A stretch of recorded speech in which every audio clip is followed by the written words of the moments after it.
3 ঘন্টা বন্ধ থাকার পর সারা দেশের সঙ্গে রাজবাড়ীর রেল যোগাযোগ স্বাভাবিক হয়েছে।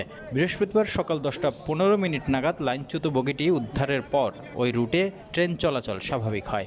রাজবাড়ী রেলওয়ের উপসহকারী প্রকৌশলী হুমায়ুন কবির এই তথ্য নিশ্চিত করেন। এর আগে সকাল 7:30টায় শহরের 2 নং রেলগেট এলাকায় মালবাহী ট্রেনটির একটি বগি লাইনচ্যুত হয়।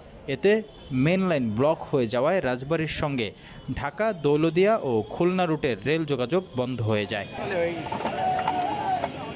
রাজবাড়ী রেলওয়ের উপসহকারী প্রকৌশলী হুমায়ুন কবির বলেন, খুলনা থেকে ছেড়ে আসা মালবাহী ট্রেনটি সকালে রাজবাড়ীর 2 নং রেলগেট এলাকার গ্যারেজ অ্যান্ড ওয়াগন ডিপোতে ঢোকার সময় একটি বগি লাইনচ্যুত হয়। 3.25 ঘন্টা কাজ করে আমরা লাইনচ্যুত বগিটি উদ্ধার করতে সক্ষম হই। বর্তমানে রাজবাড়ী থেকে সকল রুটে ট্রেন চলাচল স্বাভাবিক রয়েছে।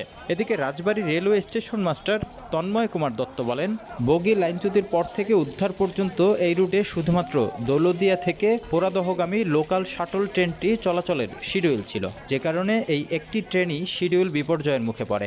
দুর্ঘটনার পর এই ট্রেনটি পাচুরিয়া রেল স্টেশনে দাঁড় করিয়ে রাখা হয়। বগি উদ্ধারের পর ট্রেনটি ছেড়ে যায়।